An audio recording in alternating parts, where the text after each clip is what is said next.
good morning and welcome to this series, which will be an overview of these volumes by H.P. Blavatsky, known as the Secret Doctrine. This series is really designed to commemorate the fact that these volumes have been in print for 100 years. This is the centenary of their original publication. And I think it is a cause for some jubilation that these volumes have never been out of print since they were first published in October of 1888. So this week we have an opportunity to look at what is the Secret Doctrine.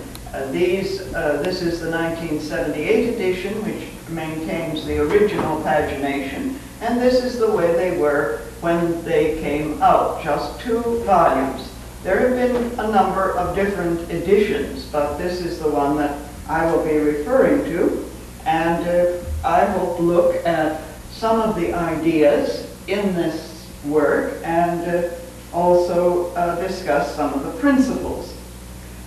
I think it's very interesting to note that in concluding the first part of her major work in Volume 1, the first part of Volume 1, H.P. Blavatsky wrote, "It is barely possible that the minds of the present generation are not quite ripe for the reception of occult truth." Now, whether our minds are any better fitted or ripe, as she used the term, is a question that well, I'm not sure that we want to answer. I really don't know.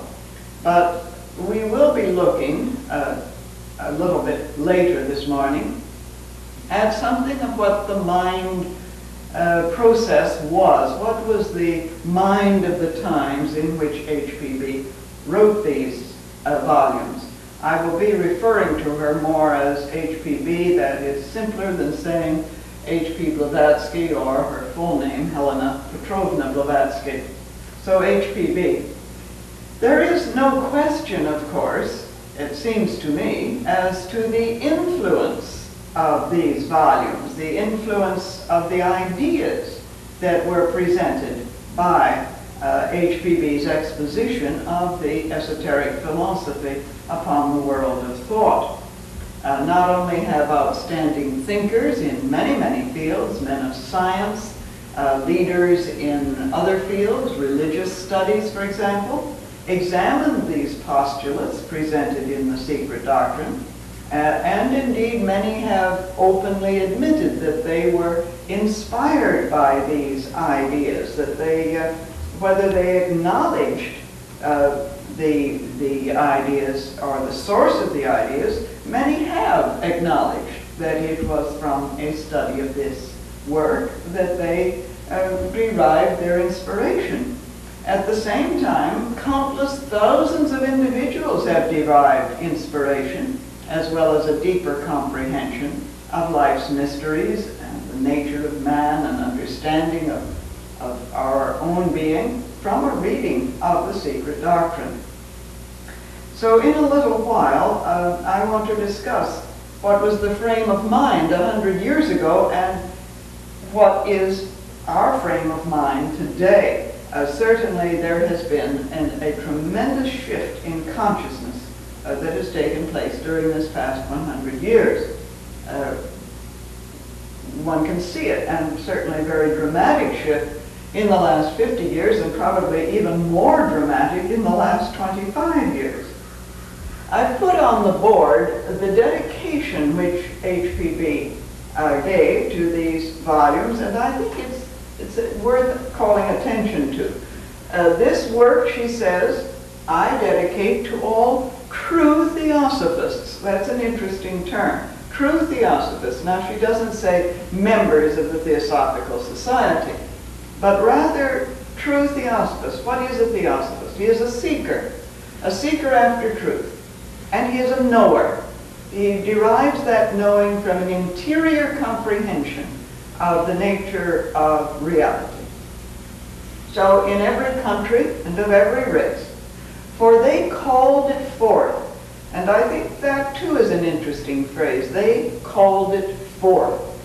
Almost as though the presence of the genuine theosophist in the world acts as a magnet to call forth the exposition of fundamental principles. And therefore, and for them, it was written. I've also put on the board some of the terms that have been used to convey the idea that there is a wisdom tradition in the world.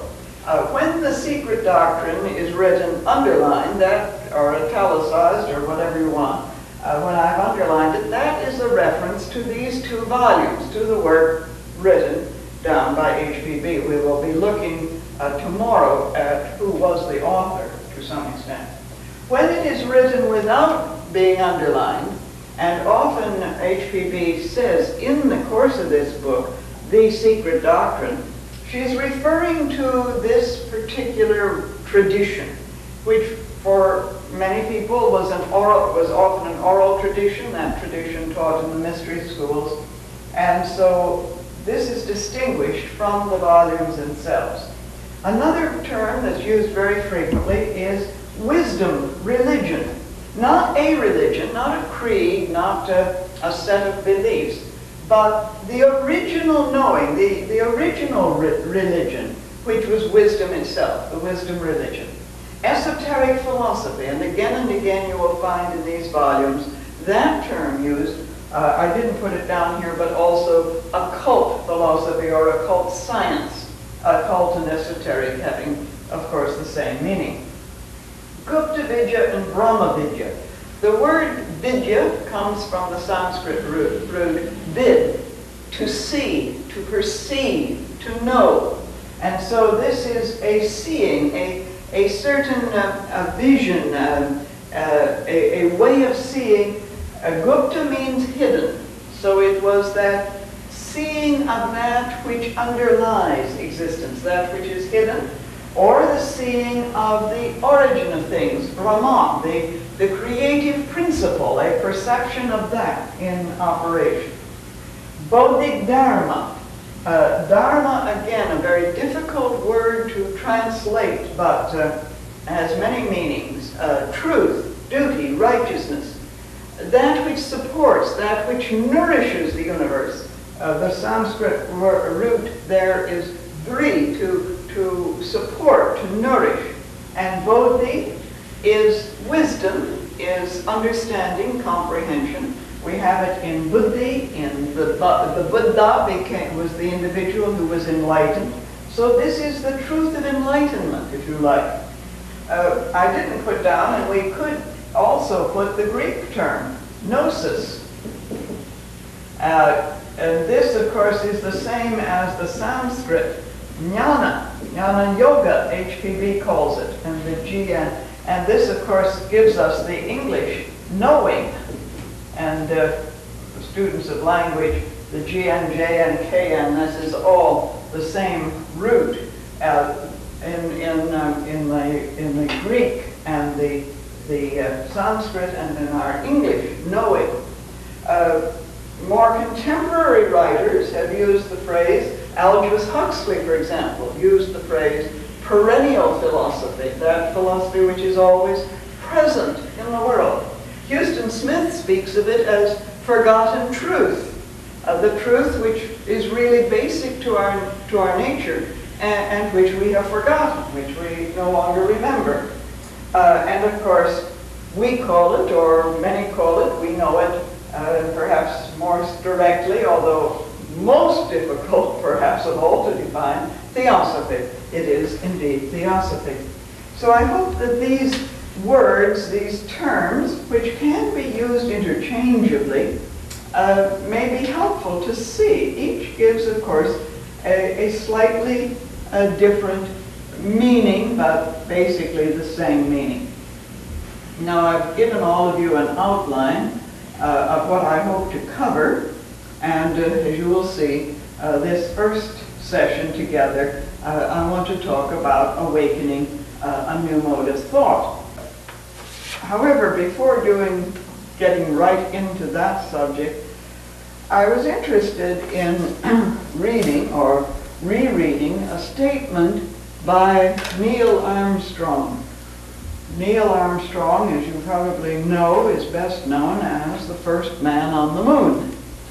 And following his experience of stepping on the moon, which was a really consciousness-altering experience, he was largely responsible for establishing, you may know, the Institute of Noetic Sciences, which deals with consciousness research and goes into quite a number of different areas. A very wonderful institute. Some years ago, he was called on to give a talk at a certain conference. And of course, it was assumed that he would talk about the importance of science and technology and so on, all of the things that enabled him to step onto the moon, that enabled him to go out into outer space and so on. But in fact, he was billed as about to talk about, or to talk on, the future of space science and technology. That was actually the theme that was advertised. But he ignored the subject, and he began talking about Leonardo da Vinci as an artist and an inventor. Then he talked about Copernicus as the scholar who revolutionized our concepts of the universe. And then he told how Copernicus had studied Aristotle. And he talked about Aristotle. And he talked about Aristotle's teacher, Plato, and so on. And he said, if there had been no Plato, there would have been no Aristotle. If there had been no Aristotle, there would have been no Copernicus. And if there had been no Copernicus, there would have been no Armstrong.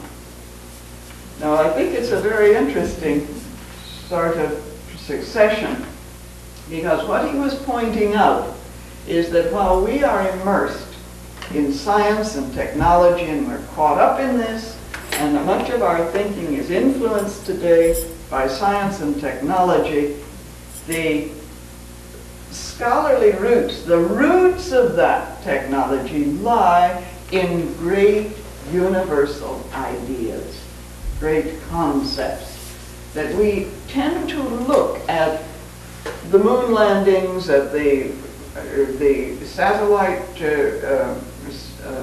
shots of Mars and Venus, and traveling to the outer planets even, as great technical feats.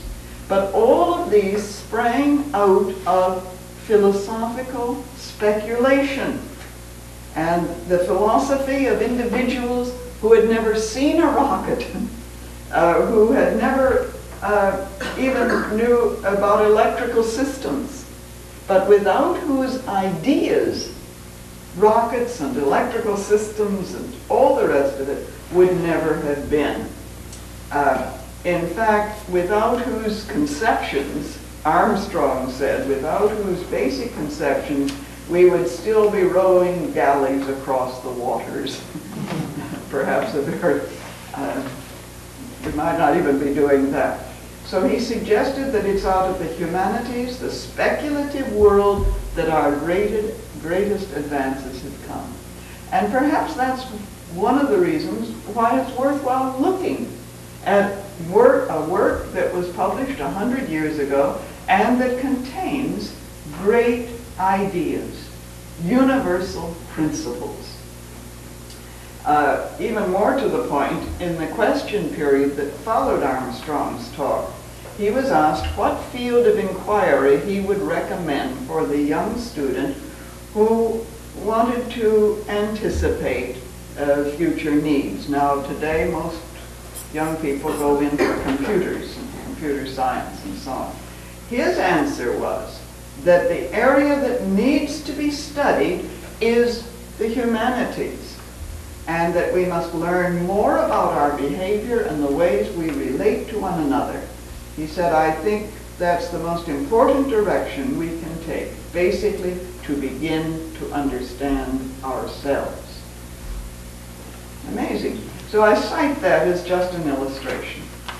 Well, There are many ways we could approach an overview, such as I'm suggesting that we engage in this week. Basically, of course, I do not propose to defend these volumes for the ideas presented in them, or to apologize for the manner in which they are presented. I feel H.P. Blavatsky needs no apology nor defense.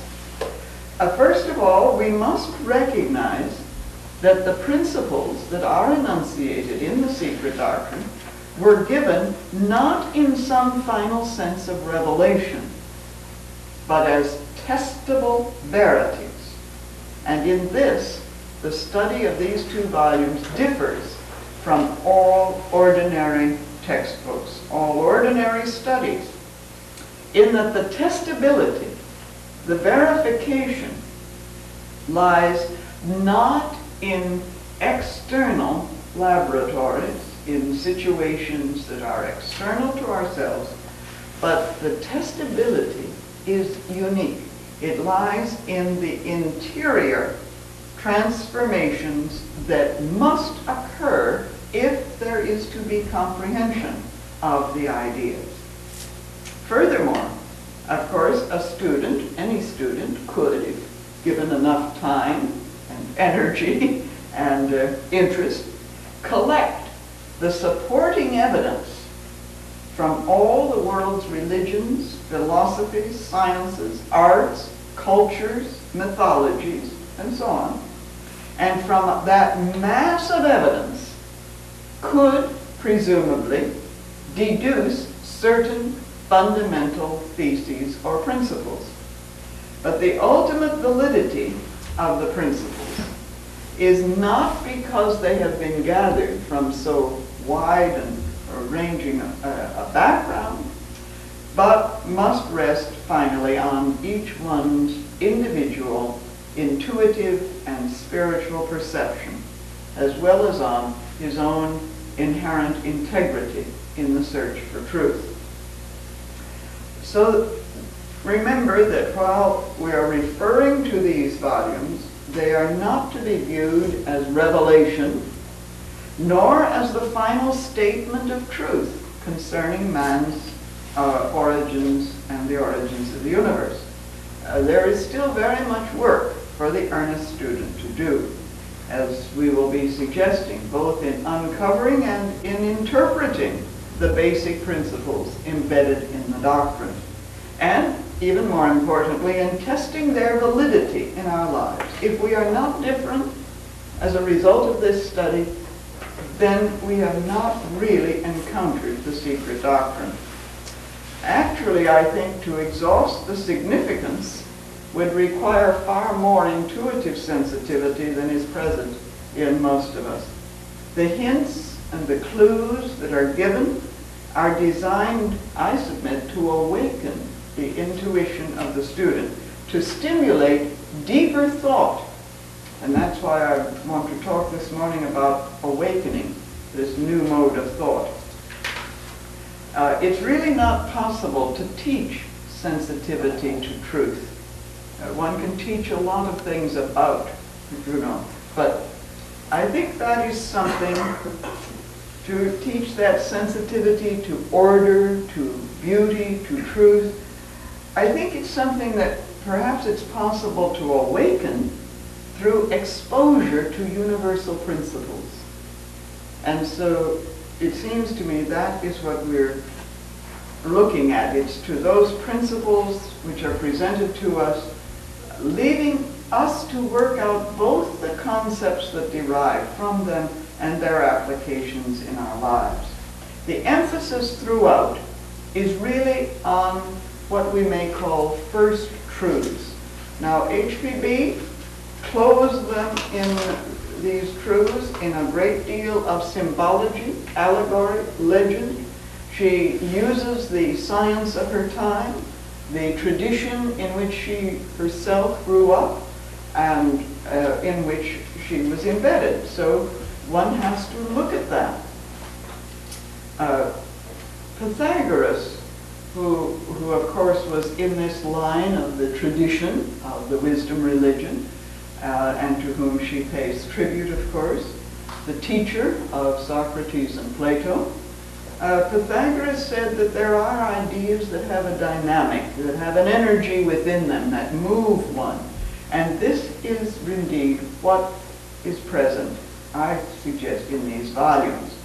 This, of course, is known, therefore, the method that is used is the deductive method, quite contrary to the customary scientific method of working from particulars to universals.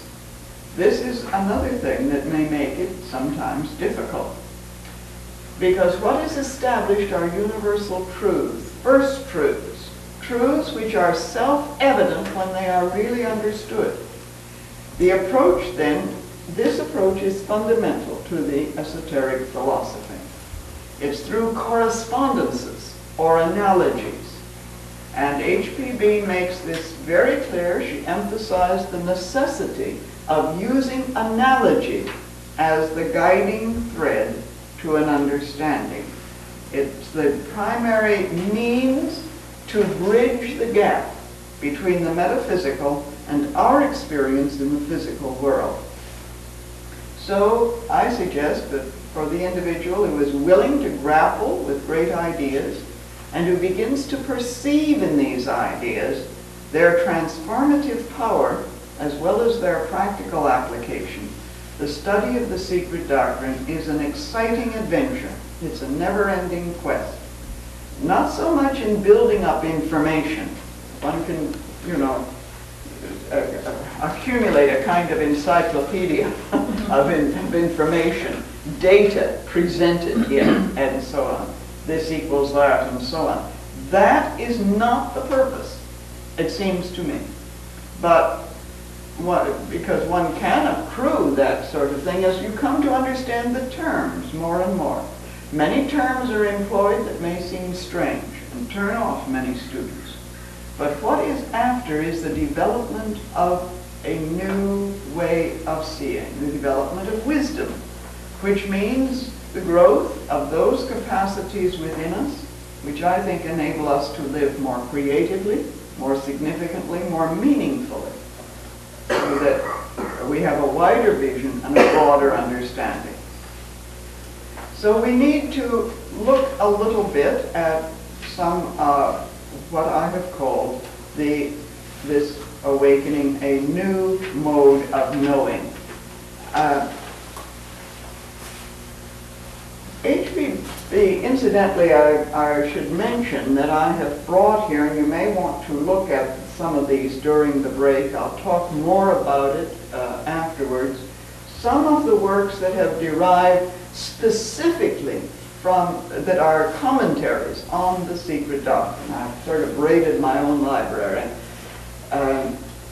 Virtually every theosophical author, of course, since HPB's time, has based his perception of any particular subject on the principles presented in these volumes. Yes. But there are many works that are specifically related to the study of these two volumes. And so I have brought a collection of them, and I'll talk a little more about them. But let's look first at this new mode of thought that HPB, that I suggest, is awakened by this study.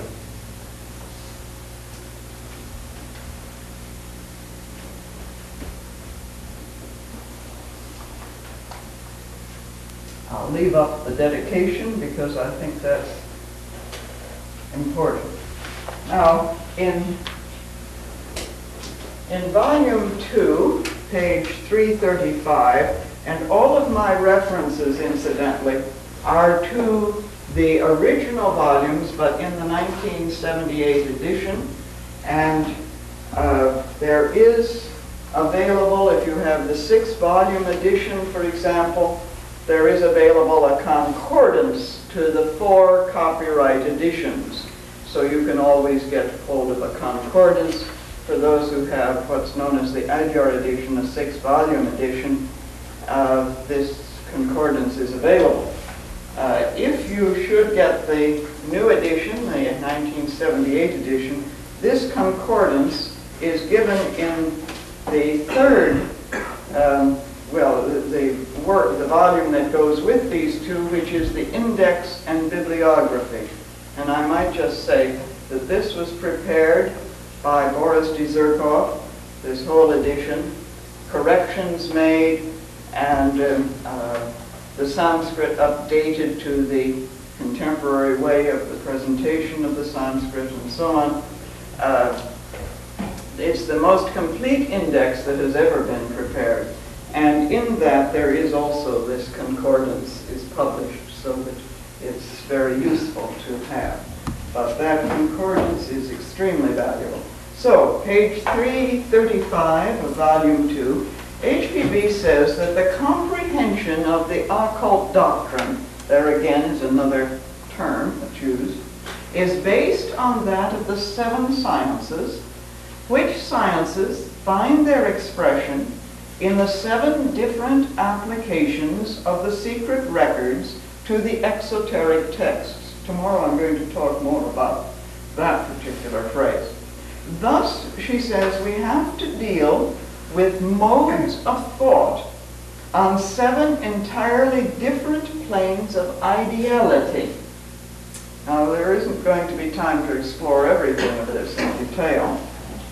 As some of you know, I've given how many years of sessions on the Secret Doctrine here, and we're trying now to condense some of it into 5 days.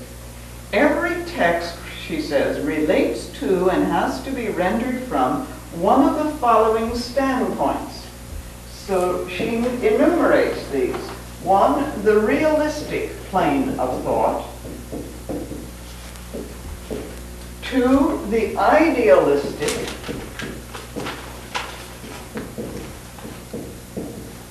And 3, the purely divine or spiritual.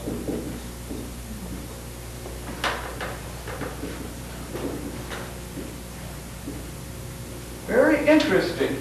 These, she suggests, she says the other planes too far transcend the average consciousness, especially of the materialistic mind, to admit of their being even symbolized in terms of ordinary phraseology. So what we are endeavoring to do, I suggest, is to awaken, by looking at universal principles, a mode of thought that is not divisive, separative, analytical in the crudest sense. This doesn't mean one doesn't analyze in the sense of looking at various aspects, but recognizes that the whole is more than the sum of its parts, to put it very simply, perhaps. I have been trying to work with these to try to understand, because these are obviously modes of thought.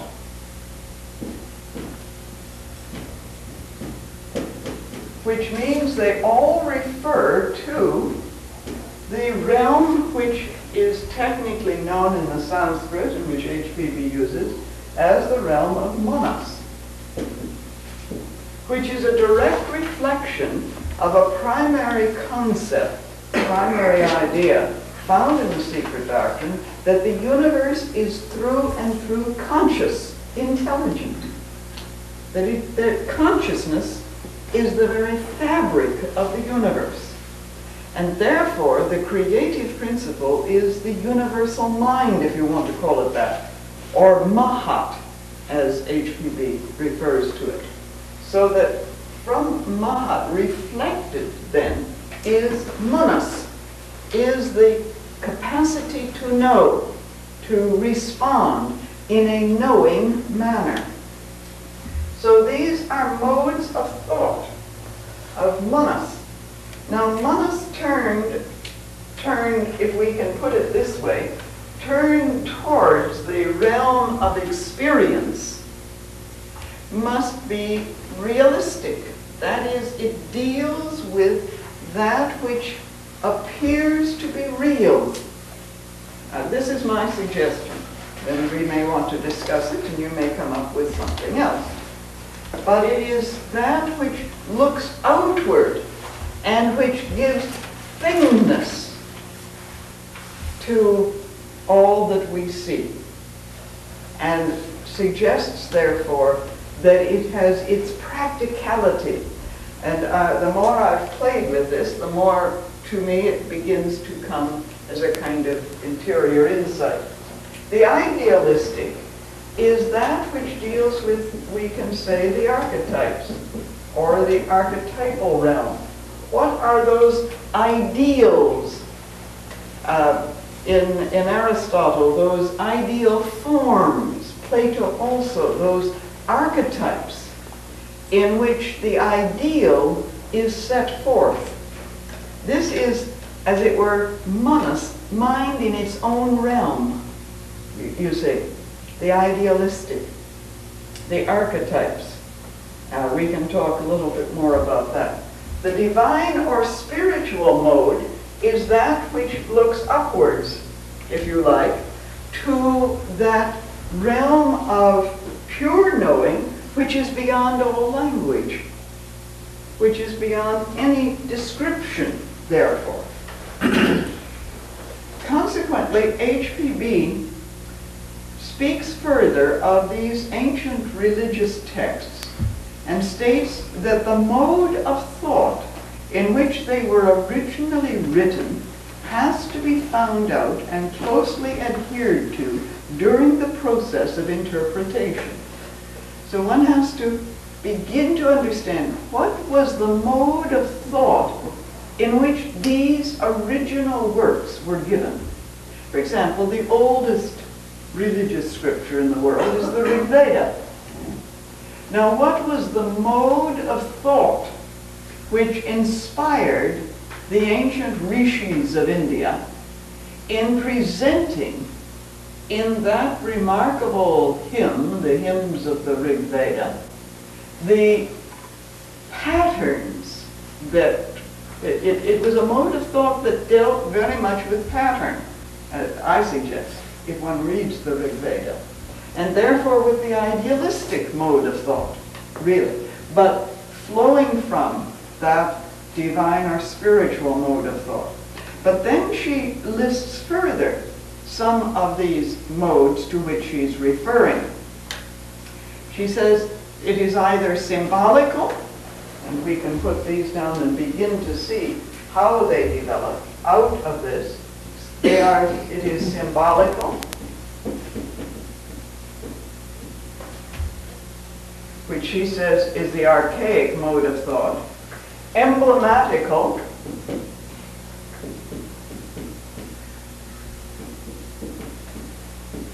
which is an interesting term she uses. She says a later, though very ancient mode of thought, parabolical,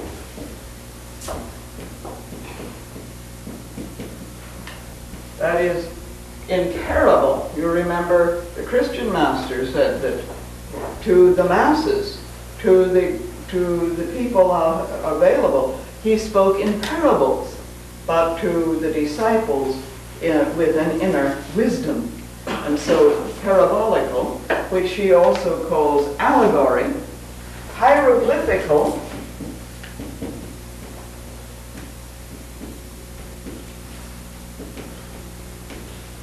which of course we may associate particularly with the Egyptian mode of thought, or again, logogrammatical.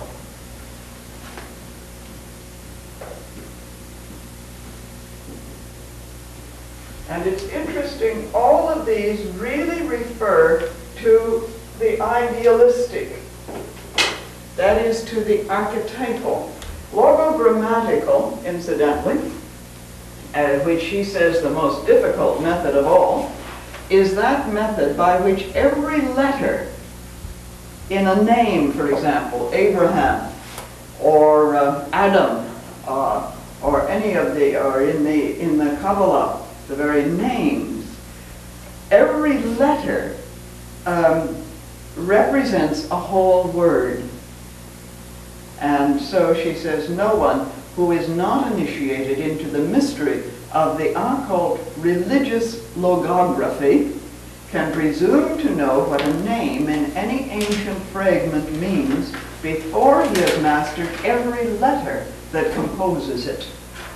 So this is indeed very difficult, and I'm not, obviously, not initiated into the mystery of religious logography, so don't ask me. But here and there she gives us some clues. She gives us a number of clues of this mode of thought, in which the very name, because names, of course, have great meaning, great potency, great significance. Well, I want to come back to some of these statements, but let us recall that at the outset of her presentation, she says, it must be left to the intuition and the higher faculties of the reader to grasp as far as he can the meaning of the allegorical phrases to which she refers. Indeed, she says, it must be remembered that all these stanzas, and I will come back to that, appeal to the inner faculties rather than to the ordinary comprehension of the physical brain. Now, because of the uniqueness, therefore, of this presentation, the presentation of universal principles, and one can say, well, why didn't she just give a small manual? These are the universal principles. Because that would not have awakened in us anything more than just a kind of exercise in memory. If I memorize these 10 principles or 15 or whatever they are, 3, 4, whatever they are, then I know the esoteric philosophy, which is the whole point. One doesn't. So she hangs it, as it were, onto a very ancient manuscript known as the Stanzas of Dzyan, D-Z-Y-A-N, Dzyan. Difficult word to pronounce, and even more difficult in meaning. It is clearly related, however, to the word jnani, to the word jnana, to the word chan. It is related, therefore, even to the word Zen. But fundamentally, it is out of a meditative experience, dhyan, and she makes reference to this in a footnote early on. These are then statements which are derived from a kind of hearing of the oral tradition in meditation. And therefore, by the very dealing with them, which we will do, one comes to a kind of interior insight. So we're dealing with modes of thought and the awakening of faculties which for the majority of humanity are really quite unknown. It's of interest, I think, to learn that Annie Besant, who you may remember was given these volumes by W.T. Stead, who was editor of the Pall Mall Gazette, and asked to review them. And of course, it was that reading and her review that led Annie Besant to meet H.P. Blavatsky and ultimately to join the Theosophical Society. The review was published on the 25th of April, 1889, some months, of course, after she had been given the works and had met HPB. And in her famous review, she wrote, and I think this is so interesting in this connection, a certain mental position must be acquired ere any reading thereof, that is, of the Secret Doctrine, can be aught save weariness and futility. So she recognized at the very outset, I think it's amazing, that a certain mental position, a mode of thought, her entire review is very interesting, but we don't have time to go into it right now. So the question must inevitably arise, what is that mode of thought, that mental position, how do we develop it, which is required for understanding the esoteric philosophy? Because this is what we're really dealing with, you see. Well, I'm going to break at this point and have our coffee break now. I'm watching the clock very closely because of the attempt to videotape this, and we're trying to keep it within the limits that we have assigned to that.